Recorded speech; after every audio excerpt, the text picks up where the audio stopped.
Hello again, Colin Brown, licensing instructor and licensed real estate broker in the Raleigh-Durham area of North Carolina. Thank you for joining me. This is our first video in an installment of videos, a series on required disclosures for most residential real estate transactions here in our amazing state. This first document that we'll be unpacking is what is called the Residential Property and Owners Association Disclosure Statement, more commonly referred to as the seller's disclosure. Most people who have bought and sold houses are vaguely familiar with this requirement, right? They understand the seller's supposed to fill out this document that says, these are the things that are wrong with the house, and these are the things that we don't think are wrong with the house, right? In general, that's what it is. It is required in almost every real estate transaction of residential property. Residential means 1 to 4 units, so it can go all the way up to a quad. And it's not required in new construction, in certain foreclosure circumstances, and there are some other exemptions as well. But for any other exchange of a residential property in the state of North Carolina, this document will be required from the sellers to provide to the buyers. So let's take a closer look. In concerns of time, to make this video as short as I possibly can, I'm not going to go through every single tiny little item. You should know that you can access this document. It is free to the public on the North Carolina Real Estate Commission's website, ncrec.gov. So hop on there, check it out. If you're having trouble sleeping at night, you can comb through it with a fine-tooth comb if you'd like. There will be 3 options that we'll look at further down when a seller is attesting to the condition of certain things in their house. 3 options that a seller can choose from. Yes, there's a problem that we are aware of, and they must give additional details about that issue. No, there's no problem that we are aware of. And then the last one is no representation. It's essentially, legally speaking, no comment. Okay? If they check yes, as it says here in item 2A, they must explain their answer, describe whatever that problem is, attach any reports that are associated with that thing. If they are stating no, there's no issue that we are aware of. It says you are stating that you have no actual knowledge of any problem. If a seller checks no, but they are found to be aware of an issue, that is lying. That is misrepresentation, willful misrepresentation. And so they could be held legally liable for that. A buyer could potentially sue if somehow they found out that the seller knew that this thing was an issue and they checked no. If item C, if they checked no representation, that just simply means they are choosing not to disclose the conditions or characteristics of the property, even if they are aware that there are issues. In the state of North Carolina, the seller does not have to disclose anything at all. The seller can just throw their hands up, check no representation for everything, and let the buyer do their homework. We are what is referred to as a buyer beware state. Caveat emptor. The buyer is expected to do their due diligence. It's why our contract is built the way that it is. We'll get into that one in a separate video. But our contract is, it locks the seller in.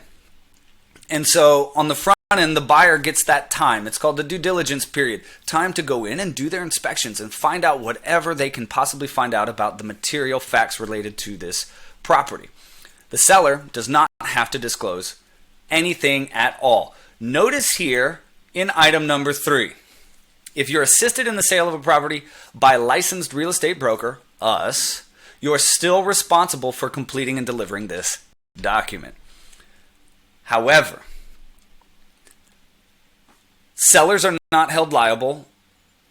If they say no, they weren't aware of something, no issue, but then you have your inspection and the buyer finds that there's an issue, the seller is expected to update this document. And it says in here, example, if you said no, there's no issue, and then all of a sudden the roof starts leaking, you're either supposed to update this disclosure to convey that information to a potential buyer, or fix the problem. If a seller checks no representation for everything. That's fine. The seller does not have to disclose anything. But we, as licensed real estate brokers, we have a duty to discover and disclose. And it says in item number 3, the broker must disclose any material facts about your property which he or she knows or reasonably should know, regardless to the seller's responses on this document. So if I, as a listing agent, I walk into the property and I notice that the floors are a little wonky, and I walk down into the basement and I see that there's cracks, and I see that there's pillars that have shifted, and then I read through the seller's disclosure and it says no representation for the foundation. I, as a licensed broker, I'm required to convey this material fact to a potential buyer. Okay? The seller can check no representation, but as a licensee, we are required to disclose material facts related to the property to anyone interested in this property. All right, so let's keep on rolling.